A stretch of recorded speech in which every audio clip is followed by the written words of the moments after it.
Tourism has always been a part of our civilization. Our efforts in positioning India as a global tourist destination will also create jobs, stimulate investments, and unlock economic opportunities for other sectors. In addition to the measures outlined in the interim budget, I propose the following measures. Vishnupad Temple at Gaya and Mahabodhi Temple at Bodh Gaya in Bihar are of immense spiritual significance. Of Vishnupad Temple corridor and Mahabodhi Temple corridor will be supported, modeled on the successful Kashi Vishwanath Temple corridor to transform them into world-class pilgrim and tourist destinations.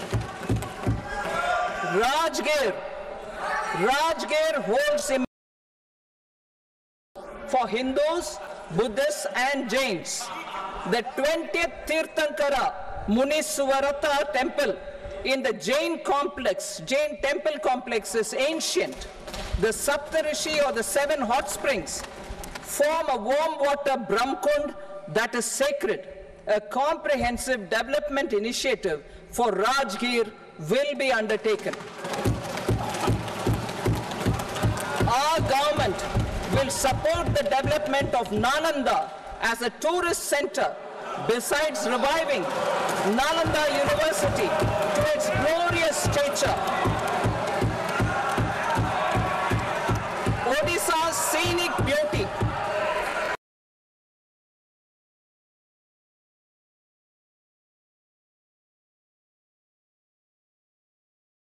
natural landscapes and pristine beaches make it an ultimate tourism destination. Our government will provide assistance for their development to Odisha as well. Priority 8, innovation, research and development. We will operationalize the Anusandhan National Research Fund for basic research and prototype development. Further, we will set up a mechanism for spurring private sector-driven research and innovation at commercial scale with a financing pool of 1 lakh crore rupees in line with the announcement in the interim budget. Space economy. With our continued emphasis on expanding the space economy by 5 times in the next 10 years, a venture capital fund of 1,000 crore rupees will be set up. Priority 9, next generation reforms. Economic policy framework. We will formulate an economic to delineate the overarching approach to economic development and set the scope of the next generation of reforms for facilitating employment opportunities and sustaining high growth. Our government will initiate and incentivize reforms for 1. Improving productivity of factors of production, and 2. Facilitating market become more efficient. These reforms will cover all factors of production, namely land, labor, capital, and entrepreneurship, and technology as an enabler of improving total factor productivity and bridging inequality. Effective implementation of several of these reforms requires collaboration between the center and the states, and building consensus as development of the country lies in development of the states. For promoting competitive federalism and incentivizing states for faster implementation of reforms, I propose to earmark a significant part of the 50-year interest-free loan. Working with the states, we will initiate the following reforms.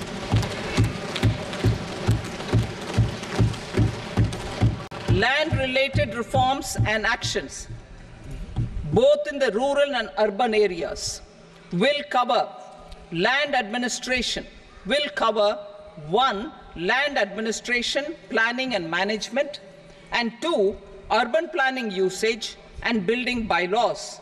These will be incentivized for completion within the next 3 years through appropriate fiscal support. Rural land-related actions. Rural land-related actions will include 1, assignment of unique land parcel identification number, UL PIN, or Bhu Aadhaar for all lands. 2, digitization of cadastral maps. 3, survey of map subdivisions as per current ownership. 4, establishment of land registry. And 5, linking to the farmers registry. These actions will also facilitate credit flow and other agricultural services. Urban land-related actions. Land records in urban areas will be digitized with GIS mapping. An IT-based system for property record administration, updating, and tax administration will be established. These will also facilitate improving the financial position of urban local bodies. Labor-related reforms. Services to labor. Our government will facilitate the provision of a wide array of services to labor, including those for employment and skilling. A comprehensive integration of e-Shram portal with other portals will facilitate such one-stop solution. Open architecture databases for the rapidly changing labor market, skill requirements, and available job roles, and a mechanism to connect job aspirants with potential employers and skill providers will be covered in these services. Shram Suvidha and Samadhan portal. Shram Suvidha and Samadhan portal will be revamped to enhance ease of compliance for industry and trade. Capital and entrepreneurship related reforms, financial sector vision and strategy. For meeting financing needs of the economy, our government will bring out a financial sector vision and strategy document to prepare the sector in terms of size, capacity, and skills. This will set the agenda for the next 5 years and guide the work of the government, regulators, financial institutions, and market participants. Taxonomy for climate finance. We will develop taxonomy for climate finance for enhancing the availability of capital for climate adaptation and mitigation. This will support achievement of the country's climate commitments and green transition. Variable capital company structure. We will seek the required legislative approval for providing an efficient and flexible mode for financing leasing of aircrafts and ships and pooled funds of private equity through a variable company structure. Foreign direct investments. The rules and regulations for foreign direct investment and overseas investments will be simplified to 1. Facilitate foreign direct investments, 2. Nudge prioritization, and 3. Promote currency for overseas investment. NPS Vatsalya. NPS Vatsalya, a plan for contribution by parents and guardians for minors, will be started. On attaining the age of majority, the plan can be converted seamlessly into a normal NPS account. Use of technology. We have successfully used technology for improving productivity and bridging inequality in our economy during the past 10 years.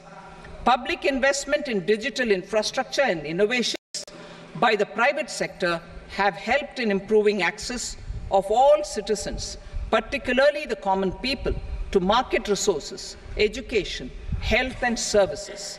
We will step up adoption of technology towards digitalization of the economy. ease of doing business. For enhancing ease of doing business, we are already working on the Jan Vishwas Bill 2.0. Further, states will be incentivized for implementation of the business reforms, action plans, and digitalization. Data and statistics for improving data governance, collection, processing statistics, different sectoral databases, including those established under the Digital India Mission, will be utilized with active use of technology tools. New pension scheme. The committee to review the NPS has made considerable progress in its work. I am happy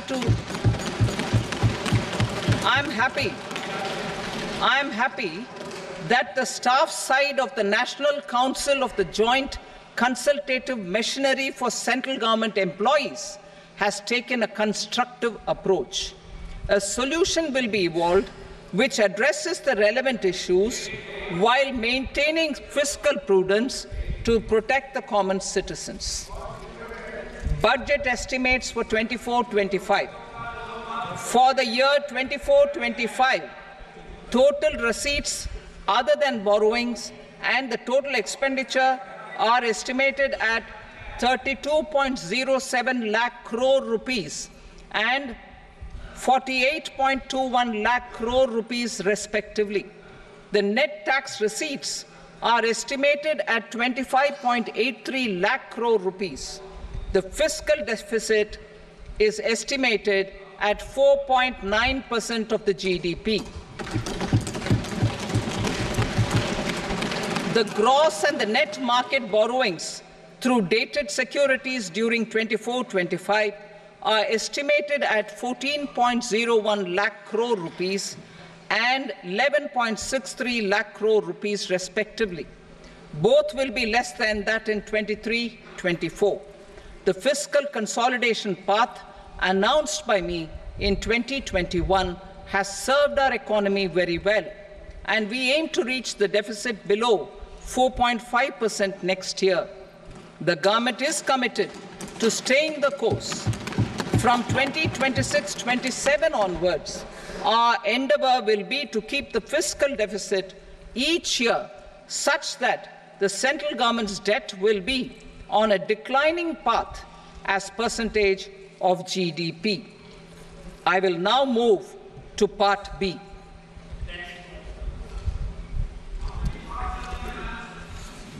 Indirect taxes. Sir, I start with GST. It has decreased tax incidence on the common man, reduced compliance burden and logistics cost for trade and industry, and enhanced revenues of the central and the state governments. It is a success of vast proportions. To multiply the benefits of GST, we will strive to further simplify and rationalize the tax structure and endeavor to expand it to the remaining sectors. My proposals for customs duties intend to support domestic manufacturing, deepen local value addition, promote export competitiveness, and simplify taxation while keeping the interest of the general public and consumers surmount. In Budget 22-23, we reduced the number of customs duty rates. I propose to undertake a comprehensive review of the rate structure over the next 6 months to rationalize and simplify it for ease of trade, removal of duty inversion, and reduction of disputes. I shall now take up sector-specific customs duty proposals. Medicine and medical equipments. To provide relief to cancer patients, I propose to fully exempt 3 more medicines from customs duties.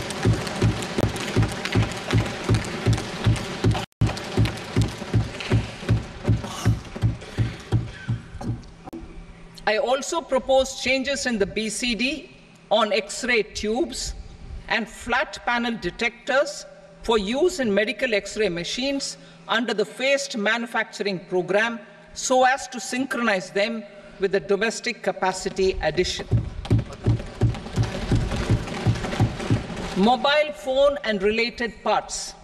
With a threefold increase in domestic production and almost a 100-fold jump in exports of mobile phones over the last 6 years, the Indian mobile industry has matured. In the interest of consumers, I now propose to reduce the BCD on mobile phone, mobile PCBA, and mobile charger to 15%. Minerals such as lithium, copper, cobalt, and rare earth elements are critical for sectors like nuclear energy, renewable energy, space, defense, telecommunications, and high-tech electronics.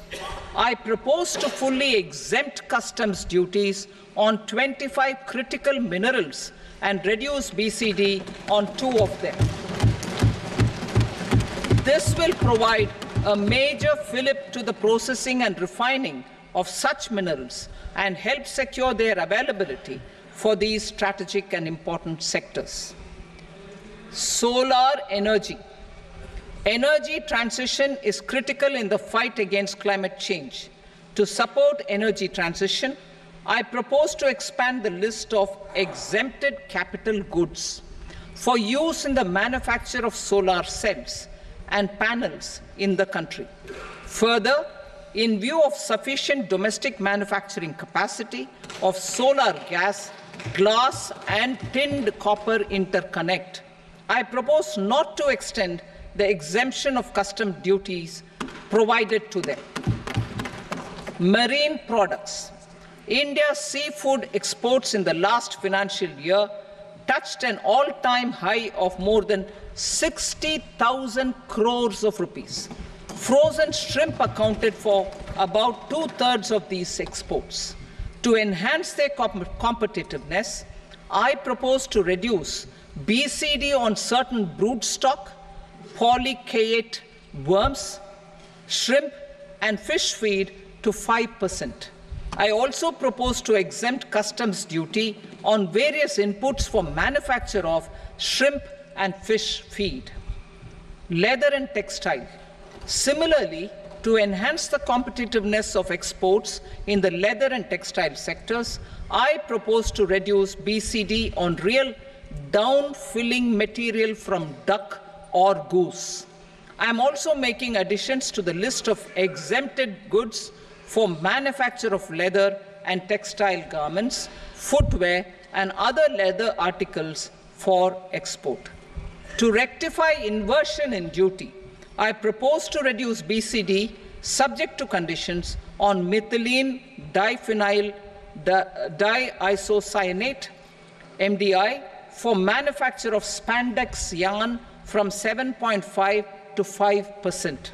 Furthermore, the export duty structure on raw hides, skin, and leather is proposed to be simplified and rationalized. Precious metals. To enhance domestic value addition in gold and precious metal jewelry in the country, I propose to reduce customs duties on gold and silver to 6% and that of platinum to 6.4%. Other metals. Steel and copper are important raw materials. To reduce their cost of production, I propose to remove the BCD on ferronickel and blister copper. I am also continuing with nil BCD on ferrous scrap and nickel cathode and concessional BCD of 2.5% on copper scrap. Electronics. To increase value addition in the domestic electronics industry, I propose to remove the BCD subject to conditions on oxygen-free copper for manufacture of resistors. I also propose to exempt certain parts for manufacture of connectors. Chemicals and petrochemicals.